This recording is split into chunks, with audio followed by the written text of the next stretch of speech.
अस्सलामुअलैकुम वरहमतुल्लाहि वबरकातुहू। लाखों करोड़ों दरूदो सलाम हज़रत मोहम्मद मुस्तफ़ा सल्लल्लाहु अलैहि वसल्लम पर और आपकी आल पर और आपके असहाबा पर।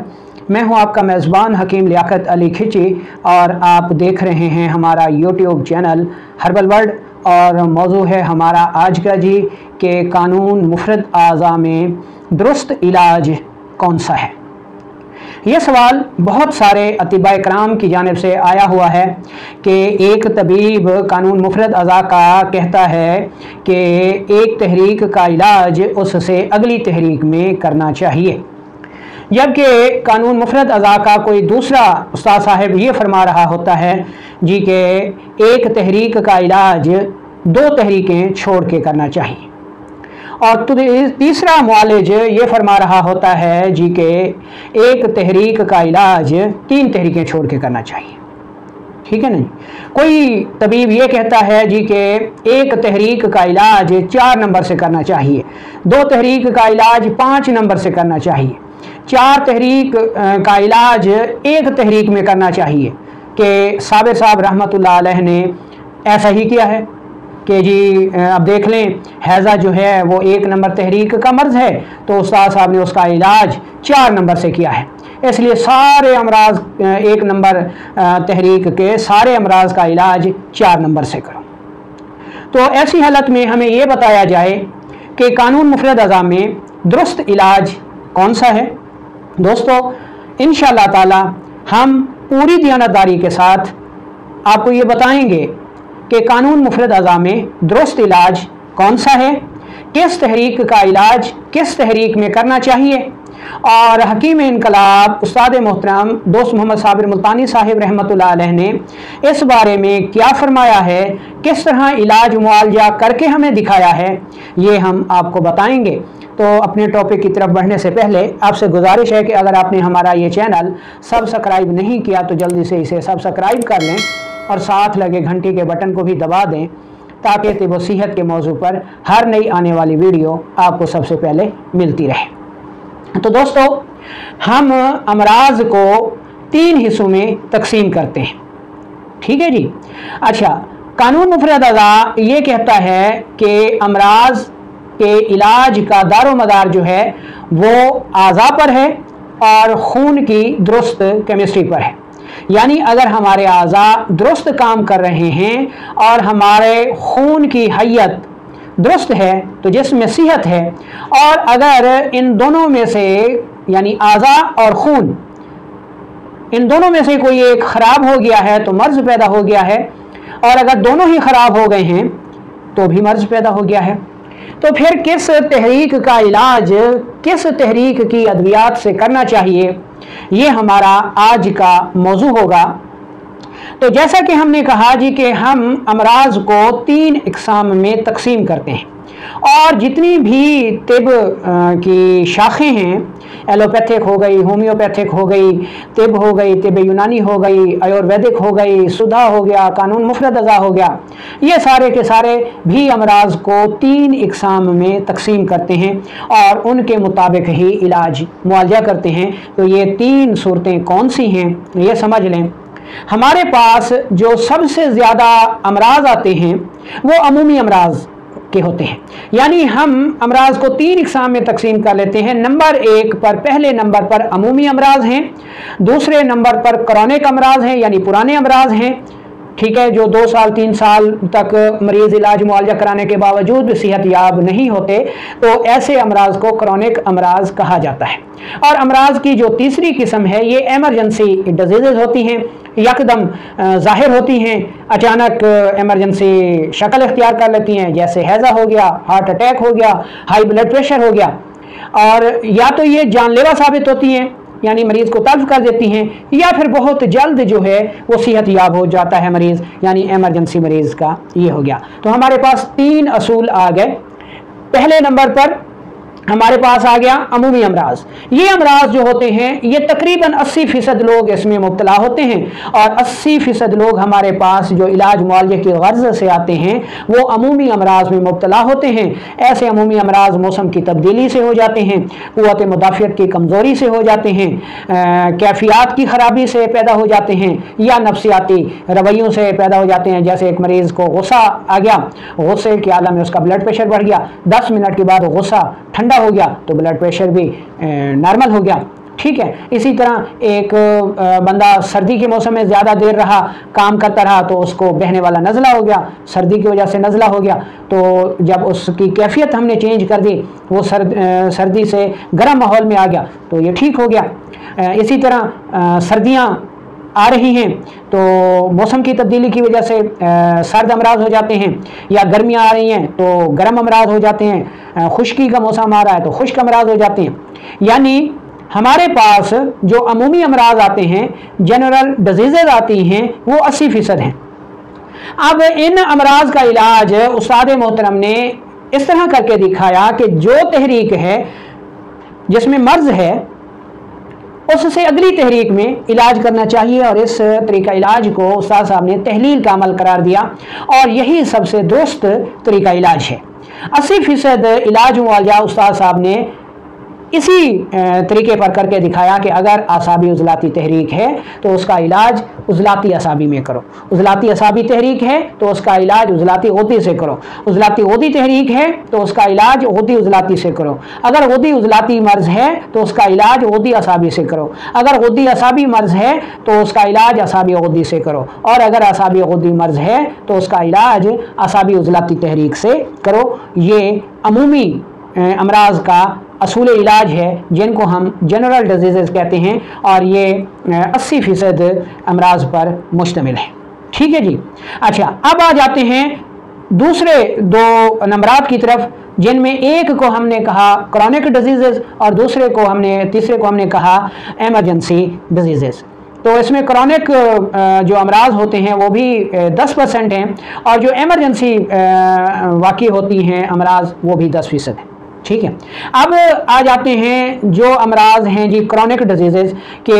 एक मरीज़ हमारे पास आया, वो क्रॉनिक डिजीज़ में मुब्तला है। उसने कहा जी कि 3 साल से या 4 साल से मैं इस मर्ज़ में मुब्तला हूँ, बहुत सारे डॉक्टरों, हकीमों और होम्योपैथ से इलाज करवा चुका हूँ, लेकिन मुझे शिफा नहीं मिल रही। तो ऐसा मरीज़ जो है वो क्रॉनिक पेशेंट कहलाता है। अब जो क्रॉनिक डिजीज़ होती हैं उनका असूल इलाज समझ लें कि जो क्रॉनिक डिजीज़ होती हैं ये पुराने अमराज होते हैं, और इनमें आज़ा के आफाल भी बिगड़ जाते हैं और खून की हैयत भी बिगड़ जाती है। ठीक है जी।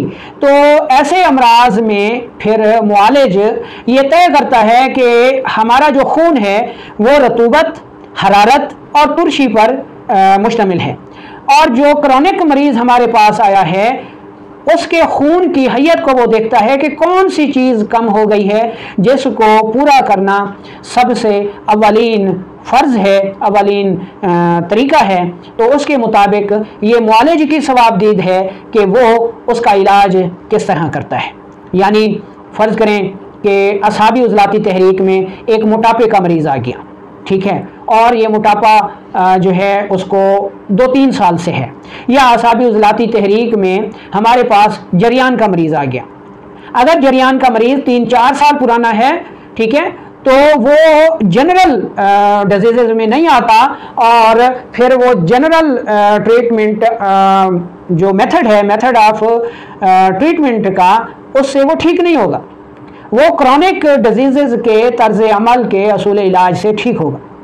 ठीक है, क्योंकि मुसलसल जरियान से रतूबत और हरारत के अखराज की वजह से उसके खून की हैयत जो है वो बदल गई है, उसमें रतूबत और हरारत कम हो गई है और खून गाढ़ा हो गया है, तुरशी बढ़ गई है। तो और ये क्रॉनिक डिजीज़ है, तो अब इसका इलाज गुदी उज़लाती से होगा। लेकिन ऐसे मरीज़ सिर्फ हमारे पास 10% आते हैं। ठीक है जी। अच्छा, अब आ गया तीसरा मरीज़। इस जो क्रॉनिक डिजीज़ की हमने बात की, इसके सिर्फ जरियान को ही ना समझ लें, दूसरे अमराज की भी मिसाल में पेश कर देता हूँ कि एक शख्स को 3-4 साल से एहतलाम का मसला है। एहतलाम उजलाती असाबी तहरीक में होता है और इसका अमूमी इलाज उजलाती गुद्दी है। उसके बाद अगर ये मज़ीद पेचीदा हो जाए तो गुद्दी उजलाती है, अगर उससे भी बढ़ जाए तो गुद्दी असाबी है, अगर उससे भी ठीक ना हो तो फिर ये असाबी गुद्दी और असाबी उजलाती तक चला जाता है, लेकिन कब जाता है? क्रॉनिक सूरत में। और ऐसे मरीज़ हमारे पास सिर्फ 10% होते हैं। ठीक है जी। अच्छा, इसी तरह आगे हम चले जाएं तो गुद्दी उजलाती तहरीक में पेचिश को देख लें। ठीक है जी। पेचिश का जो जनरल ट्रीटमेंट है गुद्दी उजलाती का, ये गुद्दी असाबी है। अगर इससे ये ठीक ना हो तो फिर हम असाबी गुद्दी अद्वियात देते हैं। उसमें भी अगर पेचिश ठीक ना हो तो हम असाबी उजलाती भी देते हैं। उसमें भी ठीक ना हो तो फिर हम उजलाती असाबी तक भी उसका इलाज करते हैं, जैसा कि आंवला का मरकब हो गया। आंवला से भी जो है वो पेचिश का इलाज होता है और बड़ा कामयाब है। लेकिन कब? क्रॉनिक सूरत में, जब पेचिश 2-3 साल से बढ़ गई हो, 2-3 माह से बढ़ गई हो। ठीक है जी। अमूमी तौर पर अगर 1-2 दिन से पेचिश है, वो मरीज़ आता है तो हम गुद्दी उजलाती का इलाज गुद्दी असाबी से कर लेते हैं। ठीक है जी। अब ये 2 तरीके मुकम्मल हो गए। अब आता है तीसरा तरीका, वो है एमरजेंसी का। एमरजेंसी में भी यही होता है। अब एमरजेंसी में जो असूल इलाज है वो मरीज़ के सामने सबसे ज़्यादा अहम बात मरीज़ की जान बचाना होती है। ठीक है। उसके बाद वो असूल इलाज को फॉलो करता रहता है। लेकिन उस्ताद मोहतरम हकीम इनकलाब जनाब दोस्त मोहम्मद साबिर मुल्तानी साहब रहमतुल्लाह अलैह ने जो एमरजेंसी अमराज का तरीका हमें बताया है वो भी असूल के मुताबिक है। मसलन असाबी उजलाती तहरीक में किसी को हैज़ा हो गया। अब हैज़े में क्या होता है कि मुसलसल इसहाल हो रहे होते हैं। उस्ताद साहब ने यह फरमाया है कि जब किसी को इसहाल होंगे जहाँ से रतूबत खारिज होगी तो हरारत भी उसके साथ लाजमी तौर पर खारिज होगी, क्योंकि इंसानी जिस्म में हरारत और रतूबत एक दूसरे को उठाए हुए फिरती है। तो जहाँ से रतूबत खारिज होगी वहाँ से हरारत का लाजमी तौर पर अखराज होगा। ठीक है जी। तो जब हैज़ा होता है तो उसमें हरारत और रतूबत का तेज़ी से अखराज होता है। हमारा खून 3 मादों का मरकब है, रतूबत, हरारत और तुरशी। जब रतूबत और हरारत दोनों मुसलसल तेज़ी से खारिज हो रही हैं तो खून की केमिस्ट्री इंतहाई तेज़ी से इमरजेंसी तौर पर बिगड़ जाती है। हरारत और रतूबत को हम हरारत गरीज़िया, रतूबत गरीज़िया कहते हैं। ठीक है। इसकी मिसाल आप एक चिराग से समझ लें कि एक चिराग जो जल रहा है उसमें एक रुई की बत्ती है, ठीक है, जो जल कर रोशनी दे रही है। चिराग में तेल है जो जल रहा है तो बत्ती जल रही है। अब अगर तेल ख़त्म हो जाए तो जो बत्ती है वो मिनट लगाएगी ख़त्म होने में, भग से उड़ जाएगी। लेकिन अगर तेल मौजूद है तो वो जो बत्ती है वो ऐसा चलेगी और चिराग जो है वो बड़ी लंबी देर तक रोशनी देगा। लेकिन अगर उस चिराग में जो तेल है वो ही ख़त्म हो जाए, चिराग टूट जाए, तेल ज़ाय हो जाए तो जो बत्ती है वो मिनट लगाएगी जलने में। यही हाल इंसानी जिस्म का भी है कि एमरजेंसी सूरतों में हरारत और रतूबत हैज़े की सूरत में जब खारिज हो जाती हैं तो मरीज़ जो है वो 10 से 15 मिनट में ही मर जाता। ऐसी सूरत में उस्ताद साहब ने ये कहा है कि जितना जल्दी हो सके आप ऐसे मरीज़ों की हरारत गरीज़िया के अखराज को रोक दें। अब हरारत गरीज़िया का अखराज कब रुकेगा? ठीक है जी। ये रुकेगा गुद्दी उजलाती तहरीक में। गुद्दी उजलाती तहरीक में ना सिर्फ हरारत का अखराज रुकेगा बल्कि हरारत तेज़ी से पैदा होकर जिस्म में स्टोर भी होगी, जैसे मरता हुआ जिस्म बच जाएगा। अब यहाँ पे सवाल पैदा होता है जी कि ये अखराज जो है वो हम उजलाती असाबी में भी रोक सकते हैं और असाबी गुद्दी में भी रोक सकते हैं। बड़ा अहम सवाल है। अगर हम असाबी गुद्दी में रोकेंगे तो मरीज़ को मर्ज़ पहले ही असाबी तहरीक में है, मरीज़ का जिस्म ठंडा हो रहा है। ठीक है जी।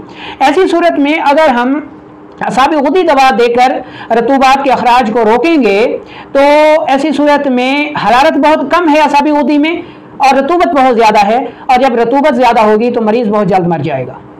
ठीक है जी। इसलिए हम असाबी गुद्दी तहरीक से हरारत गरीज़िया, रतूबत गरीज़िया के अखराज को नहीं रोक सकते। इसी तरह दूसरी सूरत है उजलाती असाबी के, उसमें भी तो हम रतूबात के अखराज को रोक सकते हैं। लेकिन असाबी उजलाती तहरीक में जब हरारत और रतूबत का अखराज हो जाता है तो खून में तुरशी बढ़ जाती है, मरीज़ का जिस्म ठंडा होना शुरू हो जाता है और मरीज़ दौरान खून के मुंजमद हो जाने की वजह से मर जाता है।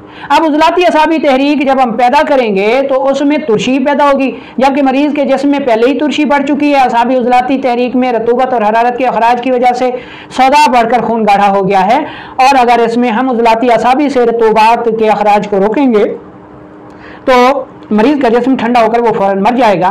तो लाजमी तौर पर हमारे पास फिर खुदी उज़लाती तहरीक ये ऐसी तहरीक है जिससे हम रतूबत और हरारत के अखराज को रोक कर मरीज़ की ज़िंदगी बचा सकते हैं, और ये असूली है जिसका इजहार उस्ताद साहब ने हैज़ा के मरीज़ का इलाज खुदी उज़लाती तहरीक से करके दिखाया है। तो ये 3 तरीके हमारे पास आ गए जिन पर चलते हुए एक मुआलिज जो है, एक तबीब जो है वो इलाज मुआवजा करता है।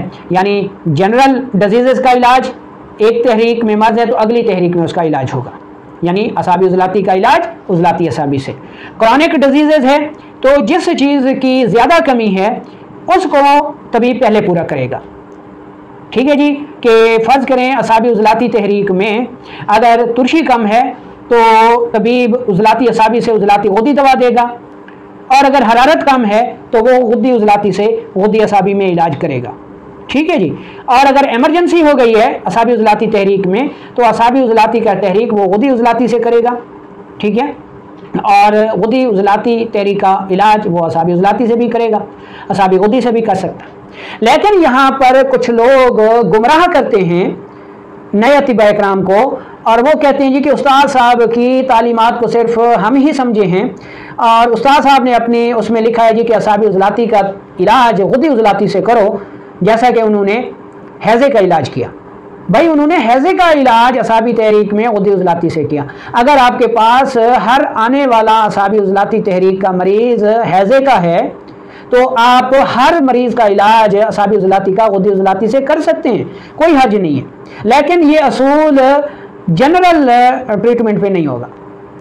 ठीक है जी, तो अब आपको ये समझ में आ गई होगी बात कि पहले नंबर पर हमारे पास जनरल डिजीज़ हैं, उसमें एक तहरीक का इलाज अगली तहरीक में होगा, यानी असाबी उज़लाती का इलाज उज़लाती असाबी में होगा।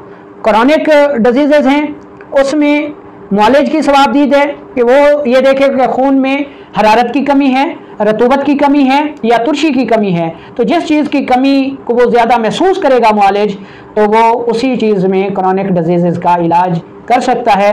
उसके लिए असाबी उज़लाती तहरीक का इलाज वो उज़लाती असाबी से भी कर सकता है, उज़लाती गुद्दी से भी कर सकता है, गुद्दी उज़लाती से भी कर सकता है, गुद्दी असाबी से भी कर सकता है, और असाबी गुद्दी से भी कर सकता है। ठीक है, ये क्रॉनिक डिजीज़ का इलाज हो गया। और फिर तीसरा दर्जा आता है इमरजेंसी इलाज। इमरजेंसी में वो देखेगा कि अगर रतूबात और हरारत तेज़ी से अखराज पा रही हैं तो वो गुद्दी उज़लाती में उसका इलाज करेगा। अगर उज़लाती गुद्दी में वो देखेगा कि रतूबात बिल्कुल फना हो गई हैं, जरियान खून हो रहा है, मरीज़ के तलफ होने का ख़तरा है, तो वो उज़लाती गुद्दी का इलाज असाबी गुद्दी में करेगा। और अगर गुद्दी उज़लाती की वजह से वो देखेगा कि ब्लड प्रेशर इंतहाई हाई है और ब्रेन स्ट्रोक हो सकता है, मरीज़ की शरीयान फट सकती है, तो वो गुद्दी उज़लाती का इलाज एमरजेंसी में असाबी उज़लाती में करके मरीज़ की जान बचाएगा और फिर अपने असूल इलाज को फॉलो करता रहेगा। तो ये 3 तरीक़ाकार हैं कि जनरल डिजीज़ का इलाज एक तहरीक में मर्ज़ है तो इलाज अगली तहरीक में होगा, क्रॉनिक डिजीज़ का इलाज भी आपने सुना और एमरजेंसी का भी सुना। तो उम्मीद है कि आप इन मुआलजीन जो कि ख़ास तौर पे नए अतिबा इकराम को गुमराह करते हैं उनसे बच जाएंगे। आपको पता चल जाएगा कि उस्ताद मोहतरम ने असूल इलाज के कौन कौन से कुलिये दिए हैं। उन्होंने उस्ताद साहब ने क्रॉनिक डिजीज़ का इलाज, जनरल डिजीज़ का इलाज भी हमें बताया, फार्माकोपिया दिया कि एक तहरीक का इलाज अगली तहरीक में, एमरजेंसी का इलाज भी दिया कि 1 नंबर में हैज़ा होता है तो 4 नंबर में, क्रॉनिक डिजीज़ का इलाज भी दिया। तो इसमें उस्ताद साहब ने 3 जो है वो वाज़े तरीन हमें असूल दिए कि पूरा उस्ताद साहब का जो इलाज है जो जनरल डिजीज़ का है वो एक तहरीक का इलाज अगली तहरीक में है।